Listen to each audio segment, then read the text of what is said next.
Запись включилась. А у меня вот появилась возможность тоже записывать. Все, говорю, хорошо, вы тогда, когда Максим включит перевод, вы туда перескакиваете в английскую версию. И Дамы и господа, здравствуйте. Меня зовут Максим Орел, я буду переводить для вас синхронно и сейчас подскажу, как можно выбрать нужный вам язык. Я сделаю это на 2 языках, потом включу панель перевода, и вы сможете общаться без пауз. Ladies and gentlemen, hello, I'm Maxim Orel and I'm going to interpret for you simultaneously today. Now let me advise you on how to proceed in your language of preference. I'm going to do that in both languages, then I will switch on the interpretation panel and you will be able to talk very free. Как только мы включим синхронный перевод, в нижней части экрана вы увидите значок глобуса. Пока его там нет, но скоро появится. На мобильных устройствах вместо глобуса у вас будут 3 точки. Пожалуйста, нажмите на глобус, либо на 3 точки и там на функцию перевода, и выберите русский язык. После этого говорите только на языке, который вы выбрали, например, по-английски, в русский канал говорить нельзя, когда будете задавать вопросы. As soon as we switch on the interpretation, a globe icon will appear at the bottom of your screen. It isn't there yet, but it will show up soon. If you're joining from a mobile device, you will need 3 dots, not a globe. So please click or tap on the globe icon or the 3 dots first and then the language interpretation option and pick English. After that, make sure you only speak in the language you have selected and do not speak in Russian on the English channel when you ask questions during the Q&A. Не говорите напрямую в свое устройство через встроенный в него микрофон, а используйте гарнитуру с наушниками и внешним микрофоном, веб-камеру с направленным микрофоном или хотя бы беспроводные AirPods. Если у вас активен VPN, отключите его на время вебкаста. Пожалуйста, выключайте микрофон, если вы в данный момент не говорите. Please do not speak directly into the built-in microphone of your device, but use a headset with an external microphone, a webcam with a directional mic, or at least your wireless AirPods. If you have your VPN on, please disconnect it for the time of this call. Do not forget to mute your mic when you listen. Итак, если у вас нет вопросов или комментариев по технической части, я включаю функцию синхронного перевода. So, unless there are questions or remarks on the technical side, I'm switching on simultaneous interpretation right now. Спасибо, Максим. Я бы хотел для начала также отметить, что данный звонок будет записываться для последующего распространения в социальных сетях и в YouTube, на каналах компании и в наших каналах. Также я хотел ответить, что я разослал презентационные материалы заранее до звонка, поэтому те, кто будет слушать нас на английском языке, смогут использовать также английскую версию презентации. А мы будем идти... Listeners will be able to use the English presentation while we will be sharing the Russian version of the slide. Without further ado, over to Tatiana Budei, CFO at Uzbek Steel, and she will take us through the recent 16 months of Uzbek Steel's operation, starting the beginning of 2022. Tatiana Budei, thanks a lot, Karen. I'm happy to welcome all the participants of our traditional webcast. As usual, I'm here with you, CFO at Uzbek Steel. The key investment message for today's webcast is certainly the announcement of the additional share issue that we are running. This is a long-awaited event for our team. Also, I will briefly comment on the operational and financial performance the full year 2022 and Q1 2023 under the local GAAP. After the presentation, you will have an opportunity to ask questions if there are any. Now, before we begin, please be reminded that today's presentation may and will contain forward-looking statements that are subject to certain risks and uncertainties. So please see slide 2 of the presentation for the risks explained arising out of such forward-looking statements related to a financial and operational performance of our business in the future. Now over to page 3 for the results of our performance of the recent 16 months, starting the beginning of 2022. We believe that this is the beginning of 2022, that we took an active position in the local and global capital and debt markets. The next slide shows the key highlights, the key events. These are united by one main thing, the strategy of Uzbek Steel, centered around by expanding our production capacities, in particular driven by the cost and rolling complex.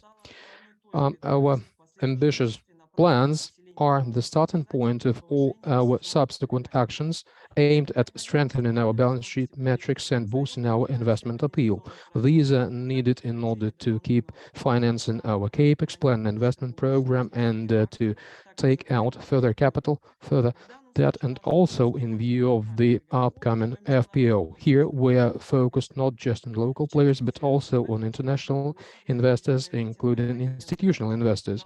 During the period, we secured a BB- outlook stable rating from Fitch, which is on par with the sovereign rating of Uzbekistan.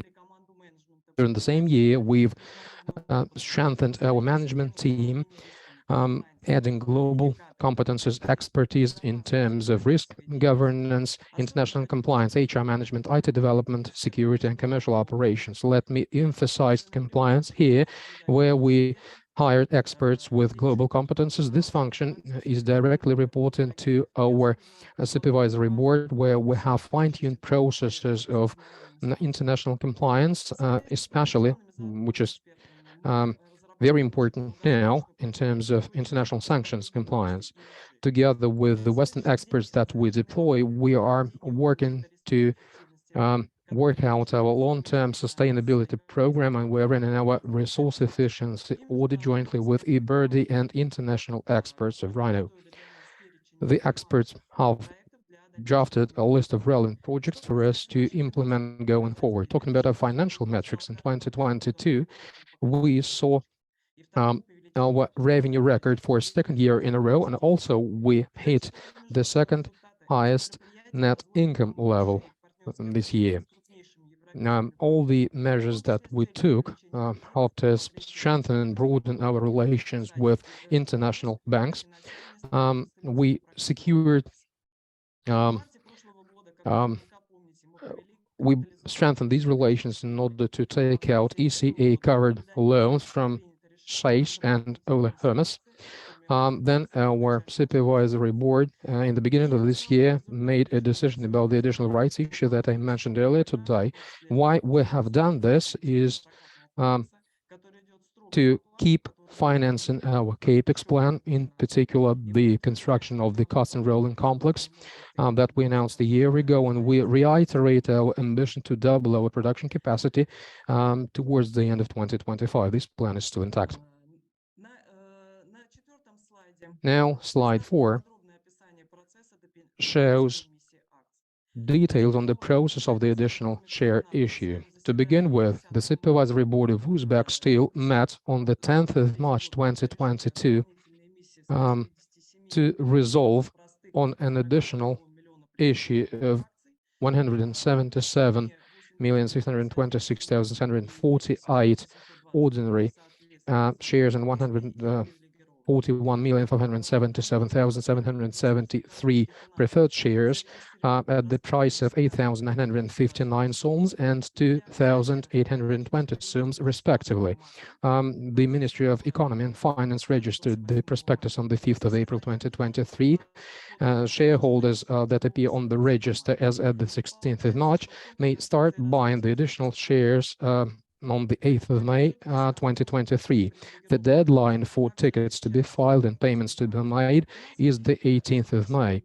The fund, the Uzbekistan Fund for Reconstruction and Development, is going to buy all the preferred shares and also part of the ordinary shares. The financial impact of the issue is going to be limited by raising the additional capital from non-UFRD investors, since 140 million euros from UFRD have already been received by the company, and upon the registration of the deal, they will be reclassified from accounts payable to equity.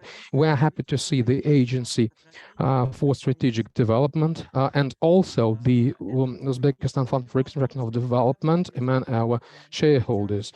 This additional share issue will help minority investors buy additional shares at the market price as at the 3rd of March 2023 pro rata their current shareholding using their preemptive right.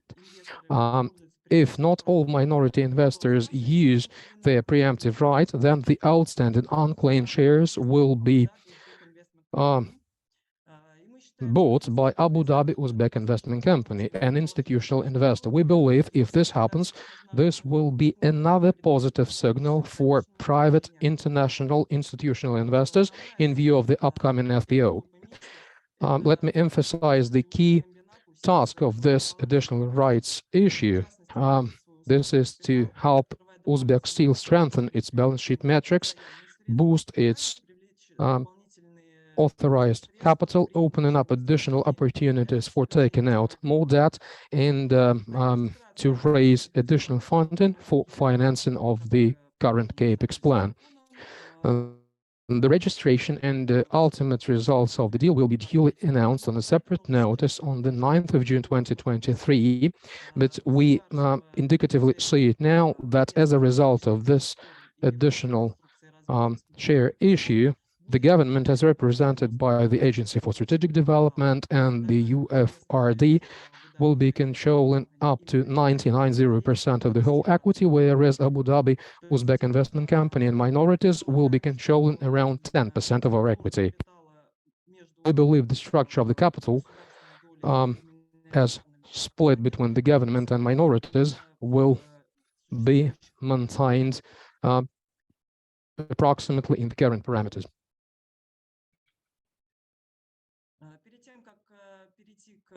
Now, before we move on to specific operational and financial numbers, let me briefly remind you of the key investment highlights of equity story for Uzbek Steel.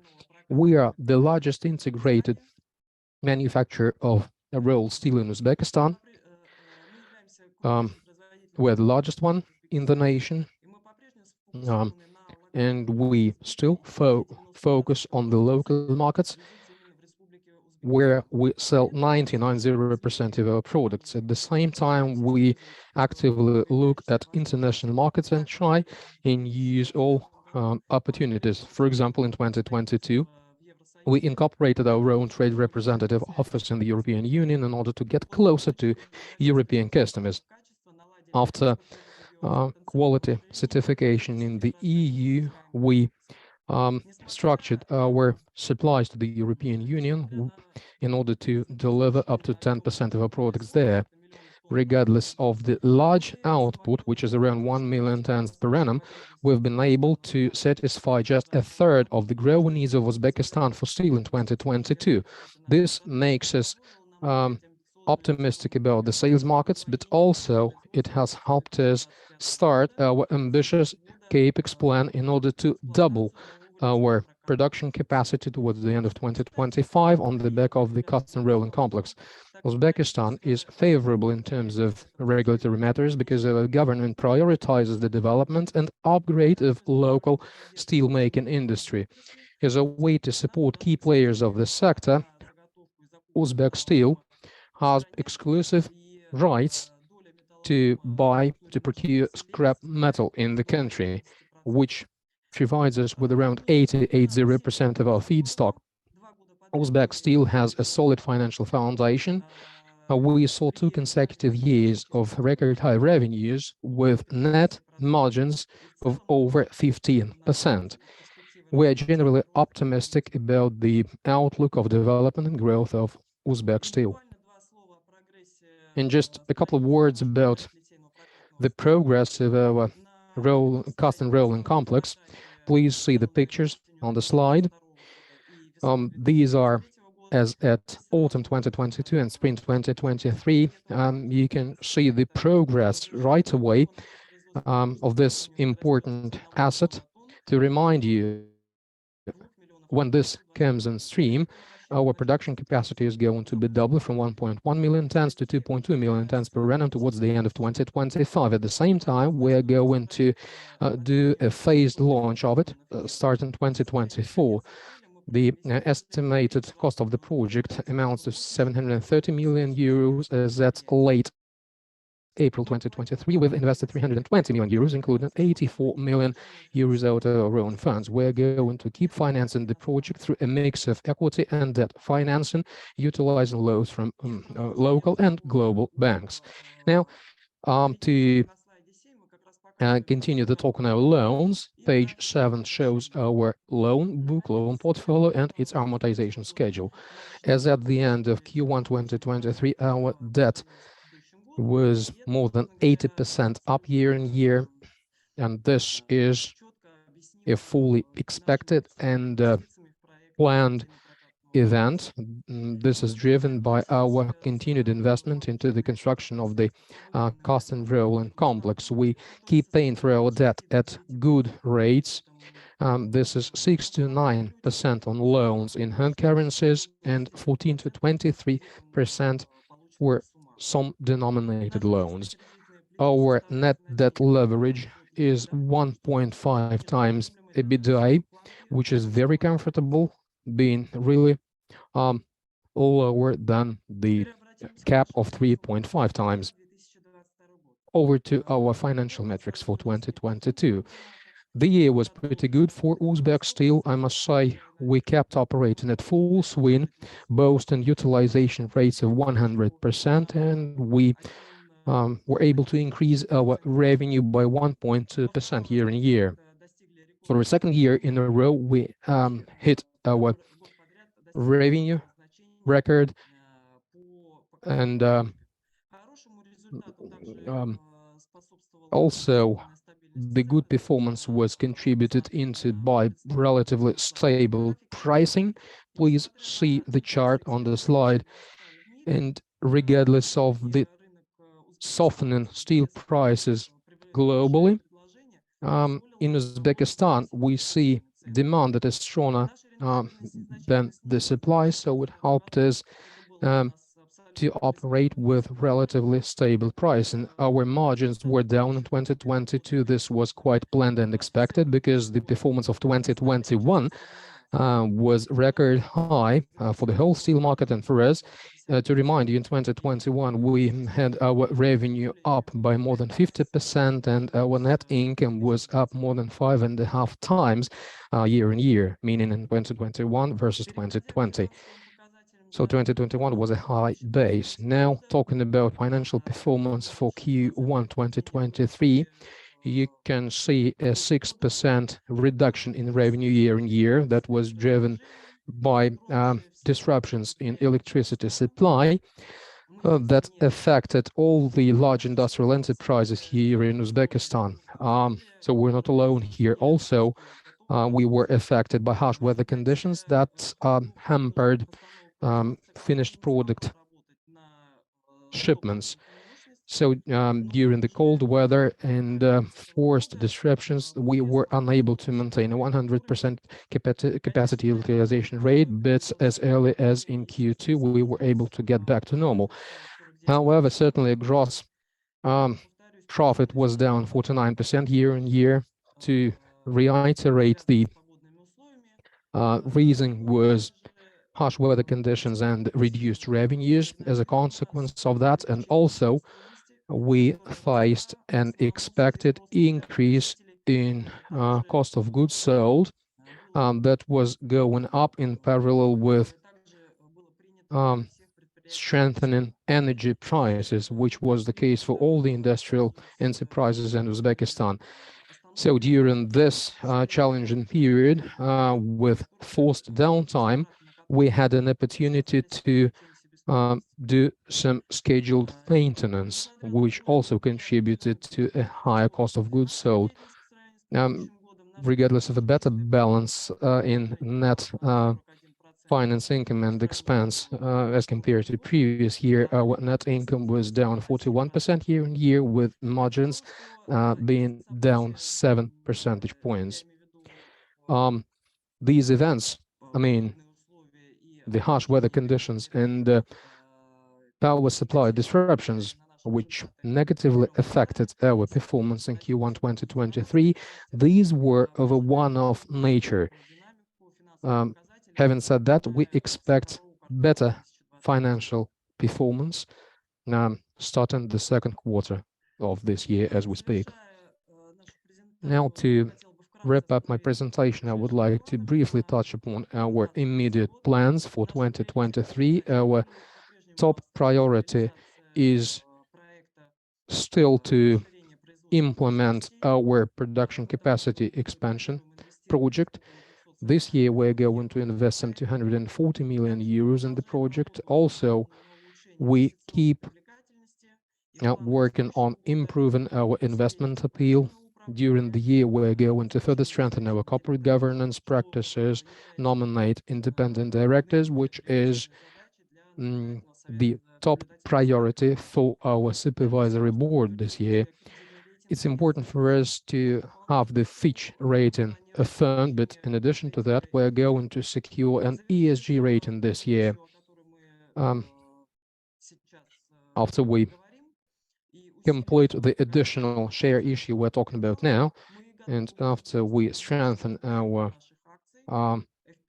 authorized capital, we will be ready to make a follow-on public offering at the Tashkent Stock Exchange. We're going to do this in 2023. Talking about the financial numbers, as I said, we are back to full production capacities starting Q2 2023. We still see strong demand for our products with relatively stable pricing, and we constantly work to reduce cost of goods sold, and we believe that margins at Uzbek Steel on a full year basis will certainly be better than Q1 2023.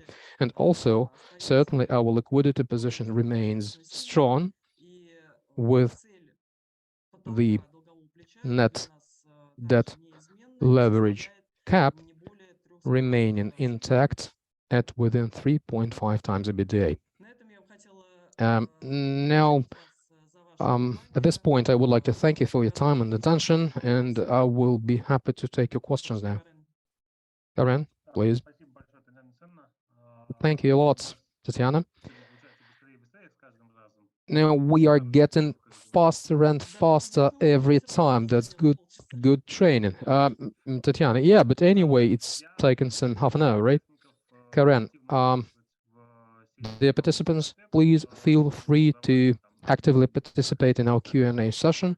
Please use the Q&A form at the bottom of your Zoom screen. This is too empty for now, so let me start with my own questions. Now, we've heard quite a few these questions. For example, the participation of the UFRD in the additional rights issue. Why is that needed, and so on? Tatiana. Yeah. At the beginning of the project, I mean the cast and rolling complex, and this is, by the way, is the core reason behind everything that's going on in our life. So at the beginning of the project, the nominal capital of Uzbek Steel was just $20 million. At the same time, the project budget is estimated at 730 million euros. Now, our then balance sheet metrics virtually did not let us take out any funding in the required volume from whatever banks you can think of, either global or local. So this was a large barrier for us in taking out funding. So this was the first and the main reason why we embarked on finding solutions to boost our authorized capital. Now, why UFRD, Uzbekistan Fund for Reconstruction and Development? Uzbek Steel, during the implementation of this project, does not offer any sovereign guarantees or collateral to lending banks. Now, for international banks to feel more comfortable, so to speak, in banking with us, we've engaged the Uzbekistan Fund for Reconstruction and Development as a state-owned structure with a particular mandate to facilitate the development of strategically important projects for Uzbekistan industry. We engage them as a shareholder. Now, why is such a split into ordinary and preferred shares? Now, first and foremost, UFRD is an investment vehicle, and certainly an investment fund wants quick return on investment.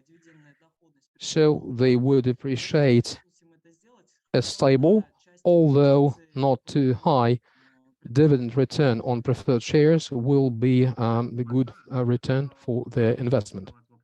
Karen, thank you very much. We've started getting questions in the form, in the Q&A chat, and the most frequent one is surprisingly why we need ESG rating, and also if we're going to secure any green financing.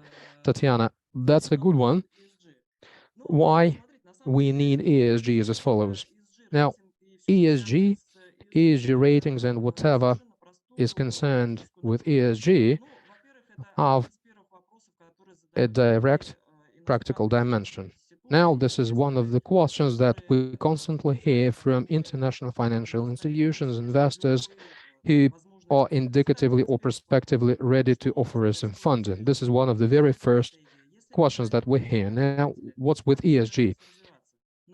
Is there a strategy? Are there controlled metrics? How we're going to keep developing on the ESG side? Now, for us, the most important thing is that ESG is a certain basis, a certain foundation that helps us talk about sustainable development. What's that about? Again, we are a city-forming enterprise. We are the backbone enterprise for the city of Bekabad.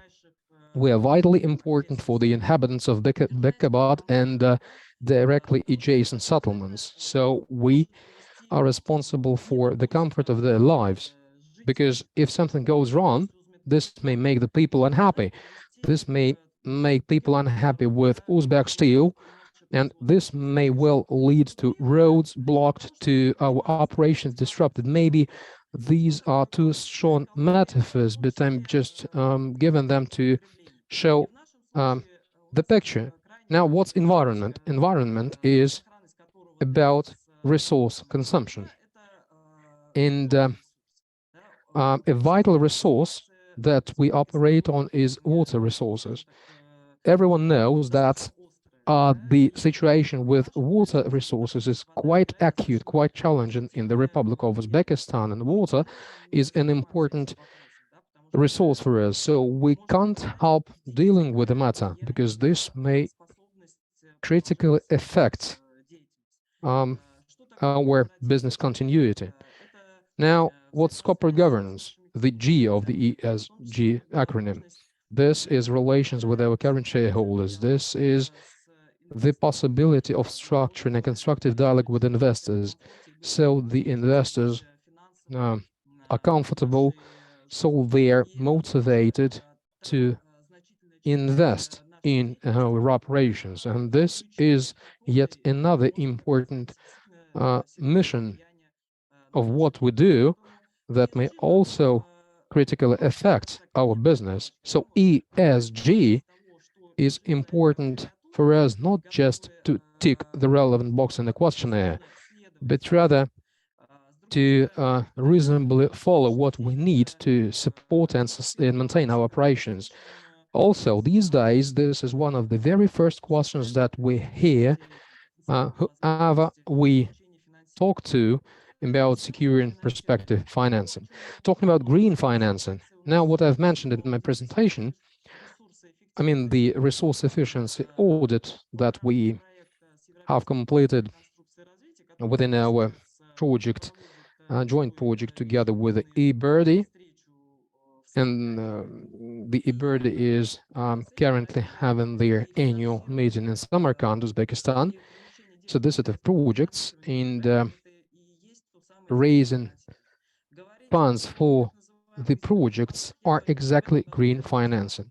Now, I wouldn't talk about green bonds this year because the market situation is not best for that, so to speak, for a green bond offering this year. Karen, thank you very much. And a follow-up, can we give the name of the ESG rating company? Tatiana, no, I won't be able to give the name. This is an acronym of 3 letters. I'm just concerned with making a mistake in one of the letters. I'm sorry. I apologize. Sometimes letters in an acronym play differently, you know, but this will happen this year for sure. Karen, now a set of questions about debt raising. International loans, are they already signed or are they in progress of signing? What are the maturities, guarantees, and so on? Tatiana, now the international loans that I've mentioned to finance the construction of the custom rolling complex are now at the stage of discussing a loan agreement with the syndicate of banks. The syndicate is already there. We've secured all the required approvals, and our plan is to sign an agreement up until the end of June to start getting funding. The borrowing currency is euro, and the loan rate is going to be linked to Euribor plus bank margin. Karen, thank you. Now, a few questions on finance. Let me group them together. Now, why is gross profit of Q1 is higher than in Q4 last year? And in terms of net income and revenue, you have some softening. And also, how will the reduction in utilization rate in January impact your full year targets and revenue targets post CRC launch? Tatiana, I wasn't able to memorize all of your question. Let's start with the full year 2023 financial impact expectations. Now, to remind you, our process is twofold. Number one, steel production, and number two, finished rolled products from billets, from semi-product, semi-finished product. Now, the power disruptions did affect our capabilities of producing products. By the way, we use electric arc furnaces that are really green. Now, so the key impact on our production was concerned with the first part, which is steel production. Talking about the second part, rolling products. This is where we have some headroom where we could accelerate towards the year end. Here we will be able, we have an opportunity to catch up with the backlog. We've lost some time, and so in terms of operating the electric arc furnace to make steel, we won't be able to catch up with that. But in terms of the steel rolling operations, this is where we would be able to catch up towards the year end. So full year 2023 is no worse than our budget expectations. Karen, now a few questions on the corporate side, expectations from the annual general meeting, dividend payment possibility, IFRS statement, post and timeline for full year, and the extent to which shareholders may decide to use the current share issue.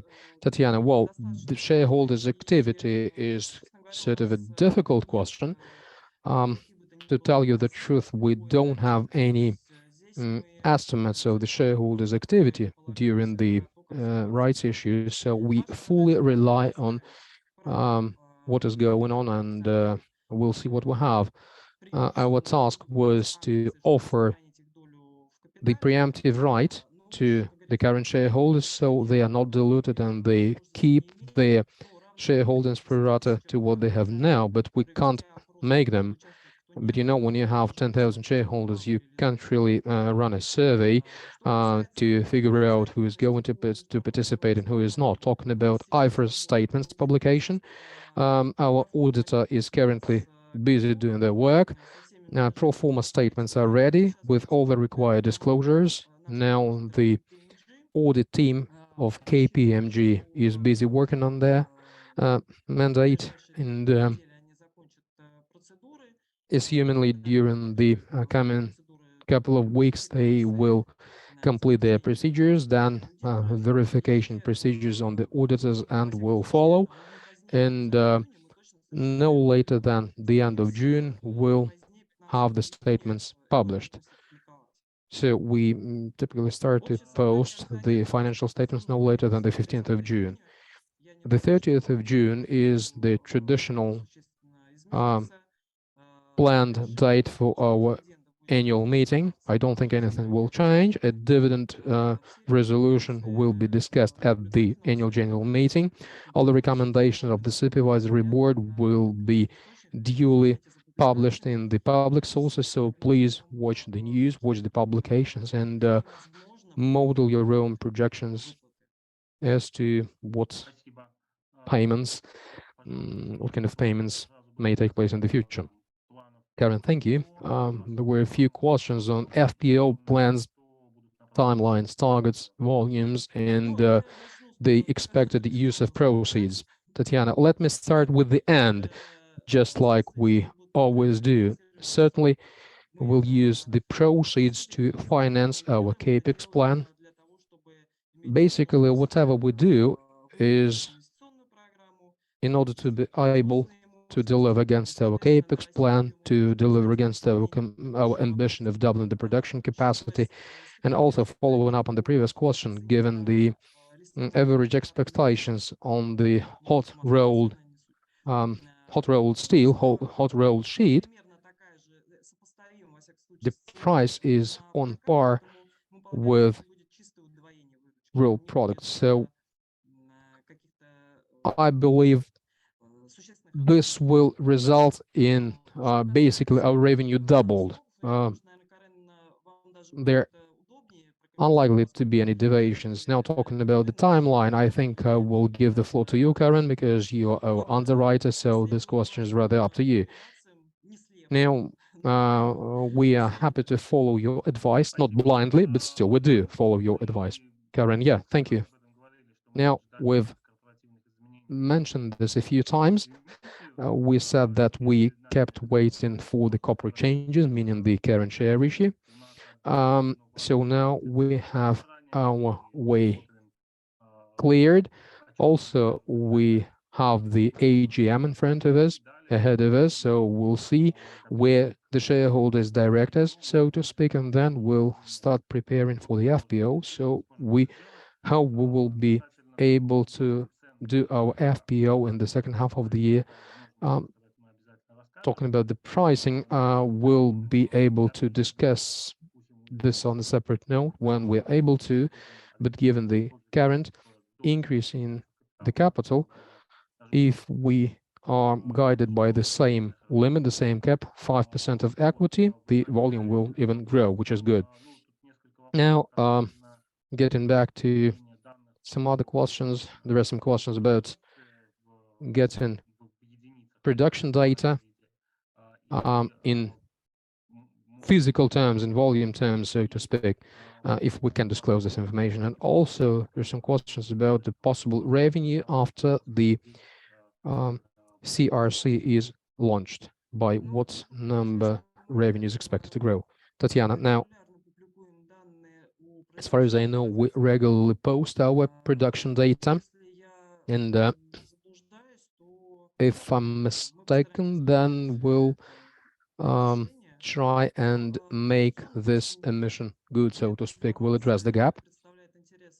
In any case, this information is rather interesting for some